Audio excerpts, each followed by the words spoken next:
The Apple's Worldwide Developers Conference, WWDC, that took place on Monday, June 22nd of this year, was a historic one in a fundamental way.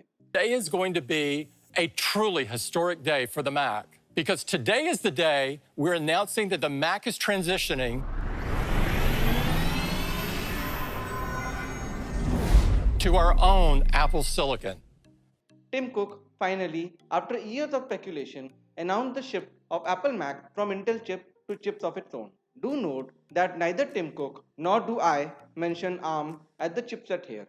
The reason behind it is that Apple does not use ARM chip design the same as other companies, Qualcomm, Huawei, Samsung, MediaTek and others. They simply license the ARM instruction set and then create their own custom design for their silicon, be it the extremely power efficient S series chips for Apple Watches or the powerful A series SoCs for iPhones and iPads. So, just the way 15 years ago, when Steve Jobs announced the move from Power PCs to x86 Intel based platforms, they simply mentioned it as a move to Intel and not x86. This made everyone recognize the paradigm shift easily due to the branding Intel had compared to x86. Tim Cook followed Jobs' footsteps, labeling it as the move to Apple Silicon, considering the branding of their chips inside their devices rather than ARM. I am Gurmeet, and in this episode, let us explore how the switch came up and what impact would it have to the industry as a whole.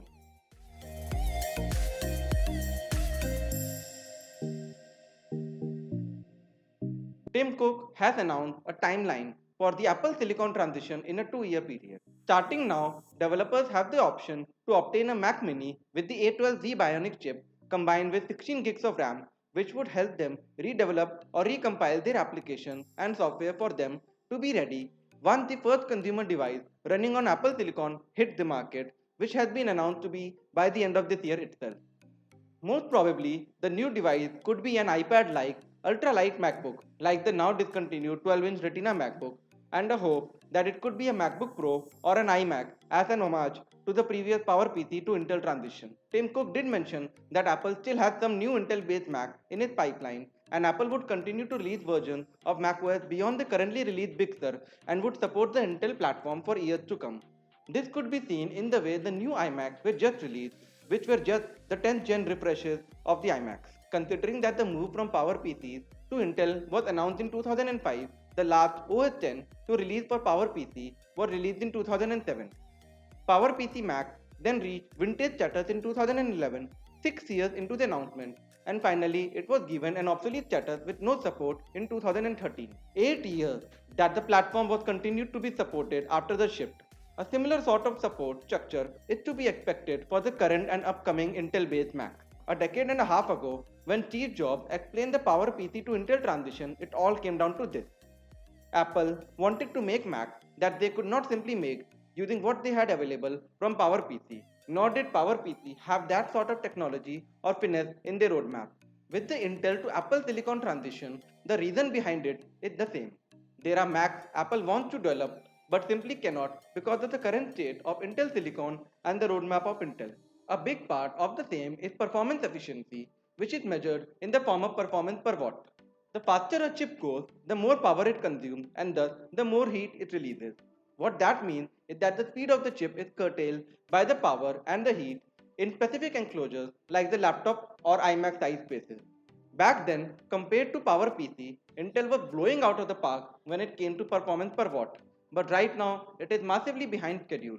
The efficiency and the power today are dependent on the sizes of the nodes on the chipset. Intel was stuck on 14 nanometer process for so long that when it is bringing in 10 nanometer process finally on board its chipsets, Apple already is on 7 nanometer process on the 800 chip and the next chipset is projected to be at 5 nanometer. Apple for years had to take the heat from consumers when it came to the performance of Intel's chips inside their MacBook and iMac lineup due to this exact same reason.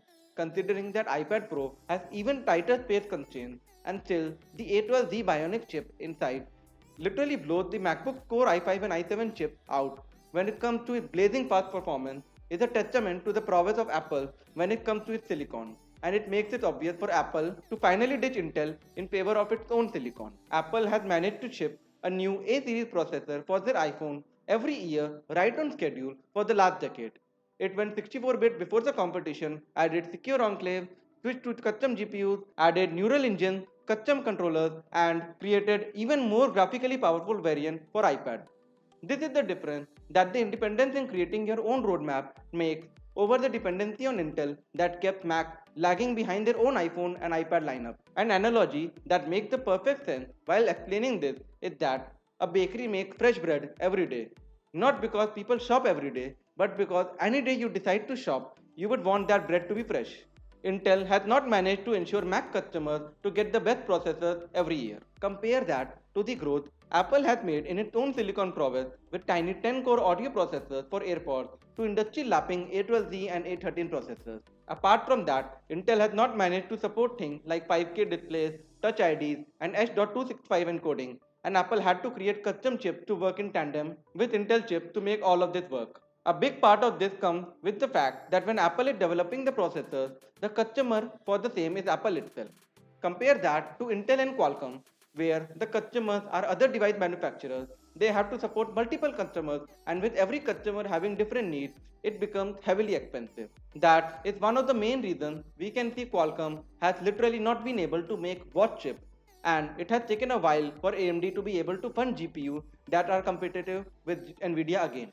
Apple doesn't have to care about making money on the chip when they have to focus more on making money on the entire device. That means they do not have to leave old technology on the shelf just to recoup as much as possible from those technologies which Intel and Qualcomm have been doing for a long while, thus hurting the consumers in the long run.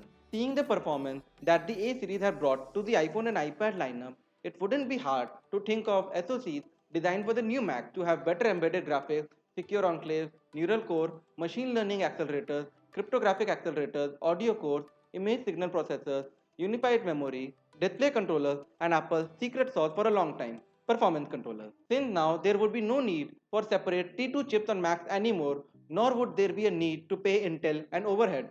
This would result in better, simpler, and much more value for money Macs in the future.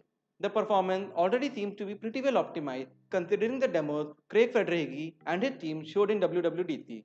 They showed Microsoft Office Suite and Adobe Creative Cloud Suite running completely native on the new architecture and on an iPad chip fluently. They even showed Apple's first party softwares like Final Cut Pro 10 and Logic Pro 10 ready for transition. And apart from that, they even demoed Maya, a high-end 3D software package, and even a AAA game title, Shadow of the Tomb Raider, running fluently on a chip made for iPad. Extrapolating that to the future desktop and notebook chip on the same architecture only means wonders and performance galore. The future of Apple is here, and with this, Intel has lost the only company that exclusively used their processors for their notebooks, considering brands like Dell, Asus, Acer, and HP have already moved their flagship performance notebooks over to AMD. Thank you for tuning in. Please like and subscribe if you like the content here and want more to come along the way.